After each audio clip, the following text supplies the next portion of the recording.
You're listening to the Business Communicators.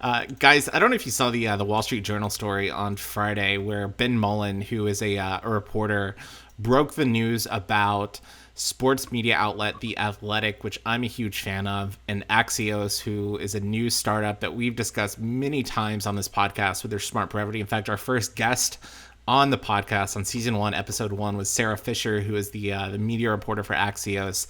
Apparently, according to Benjamin Mullen, Wall Street Journal, The Athletic, their chief executive, Alex Mather, actually approached Axios about a potential merger. And so deals are underway to potentially merge the two platforms. Talks are still early. Details on finances have not been mentioned, but it's reported that both the companies will continue to operate as distinct digital properties, even with their own journalists and editorial products, according to a source familiar with the deal. But this, to me, is very, very interesting. So The Athletic has been around for a few years, and if you're not familiar with The Athletic, it basically has like a who's who of sports journalists. Like every single relevant sports journalist over the last decade now seems to work for The Athletic. You know, they've been lauded for their coverage. One of the things that kind of separates them is it's a subscription model. You pay, anywhere from like $1.99 to $3 a month. And in return, you get access to a beautiful app where you can customize it to your city, your teams, your coverage, things that you're interested in. You can follow certain reporters. And in exchange, you don't get ads. You don't get the pop-up ads that you would have from most websites. You don't get bombarded with, promotional email. And I think it's been great. It's been absolutely wonderful. Axios, on the other hand, is a new startup based in Washington, D.C. that has its roots with Politico. I believe they started probably, 2017, 2018. It's a really interesting model, and rather than giving like long-form journalism like you would see in like the New Yorker or the New York Times, they're giving you the news in probably 300 words or less. So you can read the headlines, figure out what you need to know, and they spell it out for you. They will literally have headlines that say why it matters, what's next, dig deeper. And I think this is interesting, but one of the differences between Axios and The Athletic is Axios partners a lot with big brands, big corporations. They've been sponsored. They have sponsored newsletters that go out from like Facebook, from Shell, from Exxon, from all of these different companies. On the Athletic's model, that isn't the case. So Hattie, I'm going to start with you. Is it good? Is it a good idea to maybe see a potential merger between two innovative companies in the sports media world and then the general news media world? Is it good to maybe explore this merger? Is it good for consumers, or is it just good for potentially these two companies? The way you spell it out, it does sound good. I had never heard of The Athletic until you mentioned it. And I went on the website, I looked at it, looks very strong. I am a fan of Axios, and I do read them every day.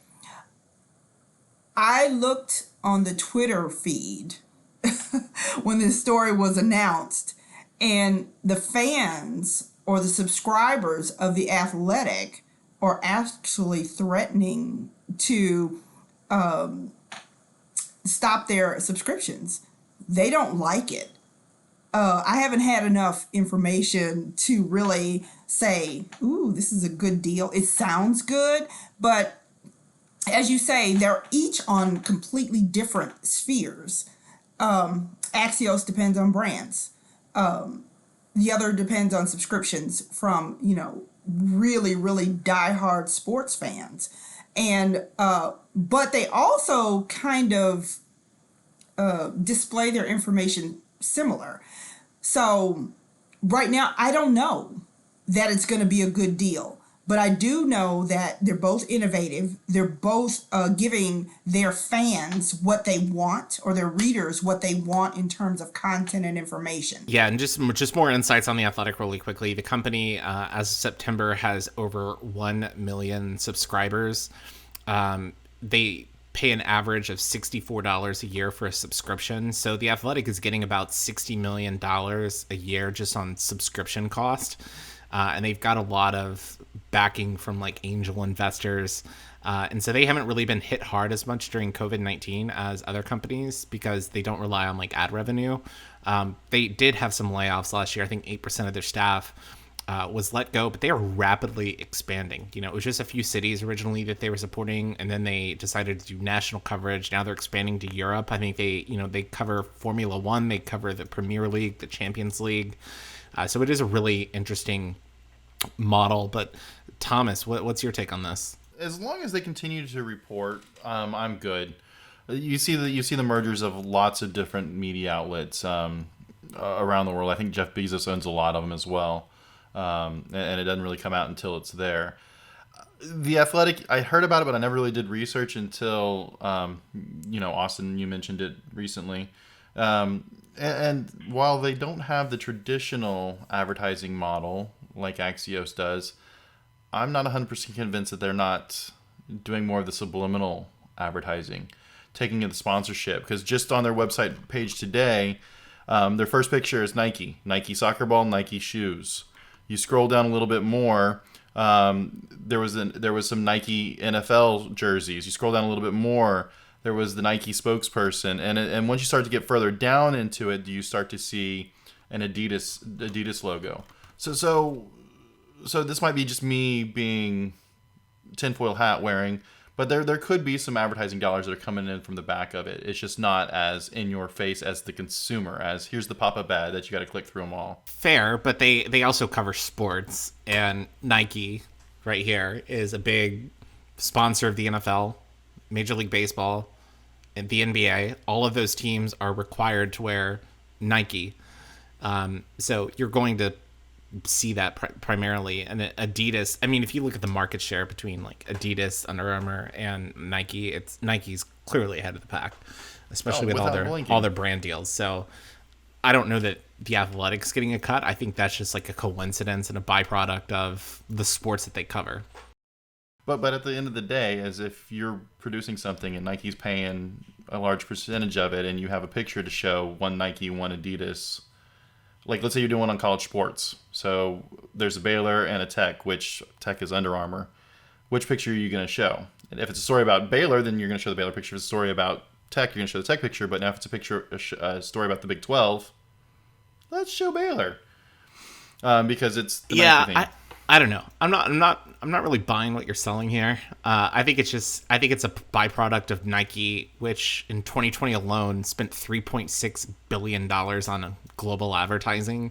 So this is just Nike being Nike and getting its brand everywhere. And it's just, I mean, this is what they're paying for. They're paying $3.6 billion. So when people choose a photo and post it on the Athletic or Axios of a sports team, it probably has a Nike logo next to it. I agree with that. And that's how a lot of the subliminal advertising works. Yeah.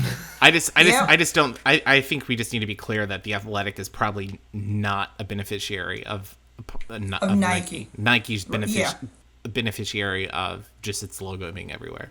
Oh, absolutely. But like I said, as long as the merger stays fair and balanced, I'm all for it. Because nothing drives me crazier as a sports fan than listening to them broadcast, especially during March Madness, where they clearly have a bias.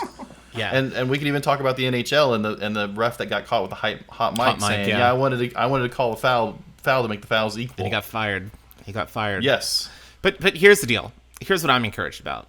I think The Athletic is a very innovative company in the sports space, and I think Axios is a very innovative company in the news space. And I think if you can have two brilliant businesses working together, I think it's good. I think it forces competition. I think it forces companies like Wall Street Journal, New York Times, Houston Chronicle to maybe rethink their business model and to figure out. Because at the end of the day, you're going to support businesses that you think do something well. And I'm a subscriber to The Athletic because I like the reporters, I like the content that I get, and I have subscribed to the Axios newsletter as well. And so if Axios does a subscription model, I would probably consider subscribing to Axios as well. I agree. One of the things I think is really interesting about it is, and it's not just, the print media and things, it's also the CNNs and the Fox Newses, because Axios has really good information. And I like the fact that, that if they're combining the sports along with it, that's competition also for your CNNs. And your Foxes and all the other, streaming channels as well. So that's kind of how I'm looking at it too. But it's interesting because Axios does have a daily, weekly email blast of the top 10 things you need to know about what's going on in sports. Written in the same style that's going on, everything like that. But yeah, to your point, I'm a huge fan of these different new ways of consuming media. Like I read Axios every morning. I read The Hustle every morning, and I read The Morning Brew every morning. Just it's quick, it's easy, less than 5 minutes. I have enough to know what's going on in the world, and it's a big story when all of them are covering it. And I'd be curious to hear what our listeners subscribe to. What is your routine when you wake up in the morning? For me, it's checking Twitter, reading the news. I usually see articles that Thomas or Hattie send to the group thread or to the Gmail account. And I'll read those in the morning. Try to spend 30 minutes just catching up on what I missed, essentially over the last 12 hours while I was asleep. So yeah, let us know what you subscribe to. Just kidding. I don't sleep 12 hours. But yeah, it's more like 4-5 hours, somewhere in that range at most. But let us know what you subscribe to. Like what's your morning routine like? What publications do you look at? Drop them in the comments below, or hit us up on social media. Just search @BizCommunicator for that. But You've been listening to the Business Communicators.